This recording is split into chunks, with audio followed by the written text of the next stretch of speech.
First off, congrats. That's something probably every kid dreams of, is being a professional video game player. Yeah. What have the first few days been like since you were drafted?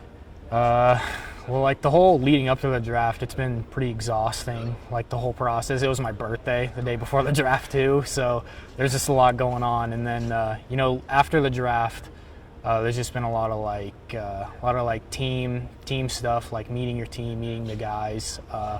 A lot of like PR stuff with the Hawks, that kind of thing, and just the crazy amount of like support and love from friends, family, and really the whole community in Montana. It's been nuts. You said you're going down to Atlanta soon. I mean, Atlanta picked you with the 18th overall. Yeah, pick. I actually just got a call right before I came here, and he confirmed my flight information. I leave Monday, so. That's crazy. How did this happen? Like, take me back to the beginning of the journey. When did you start playing 2K? And just kind of all the way through. So beginning of like my freshman year of college at Montana State, that's when I started playing with like my friends, just like BS and having fun with them, that kind of thing. And then I started playing more with them in like my downtime, and then eventually it just kind of like dominoed into what it is now. So I just kept getting better and better, and I wanted to play a little more like on the competitive side, because there's leagues and stuff where you can make money. And so I started playing in those, and then I started getting better and better and getting noticed, and then the professionals and things like that started reaching out to me on Twitter, things like that, and so I started playing with other professionals, and here I am now. How did you know, or when did you know that you were good enough to even just play to win money?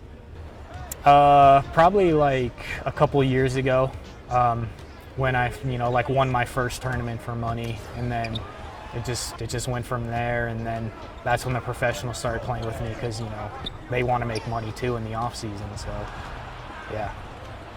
Playing with the professionals, how do you get noticed? What goes into that? Is it part of the My Career, or do you just kind of play with them online? Yeah, so the game mode that I play that's in the professional league, it's called Pro-Am.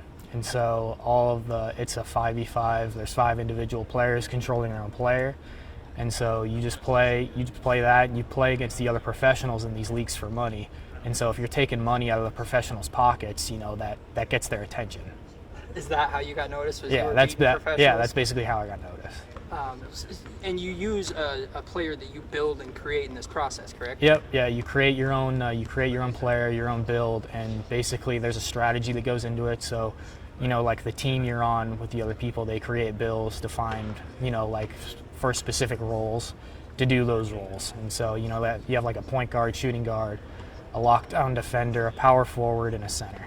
And what is your role? What role have you typically played? The role I play is the shooting guard, which, in like the professional setting and like the league, this kind of thing, it's like, the best shooter on the floor, like you give him the ball, he's going to score, that kind of thing.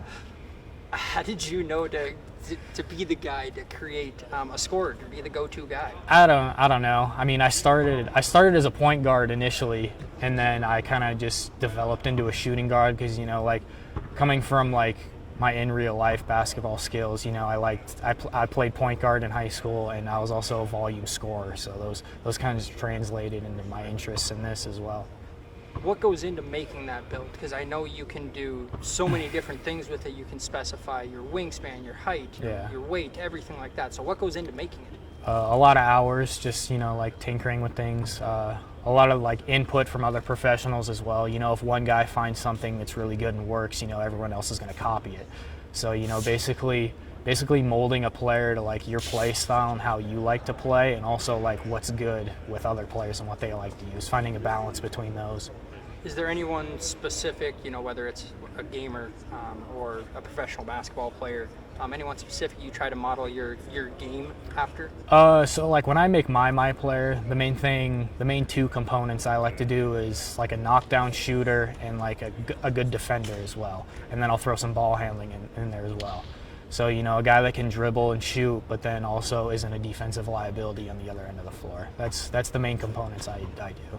Now, how is that build and what you do on the floor gonna fit in down in Atlanta? So they drafted me because of my skill set. They know that I'm a really difficult shot maker. I'm a difficult shot taker. you can't really leave me open in the professional setting.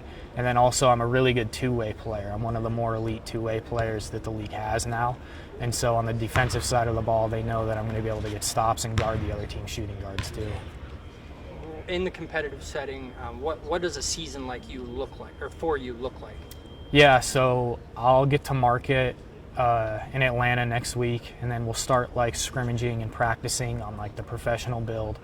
And then the season starts beginning of April, and then there'll be a series of tournaments in April that we'll play and practice for, and it alternates from 5v5 to 3v3.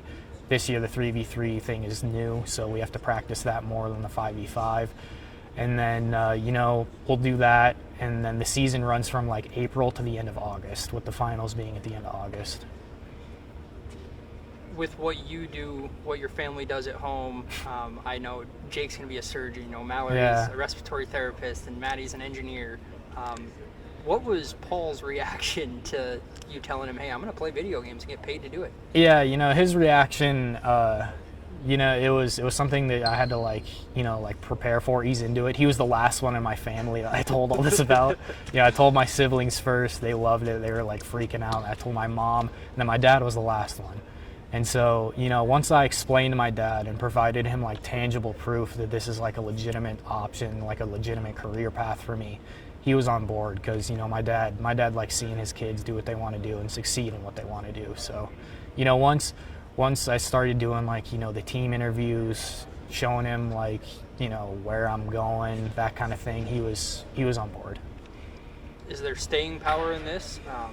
Is this something that you think you're going to be around for a while? If you're good enough, yeah.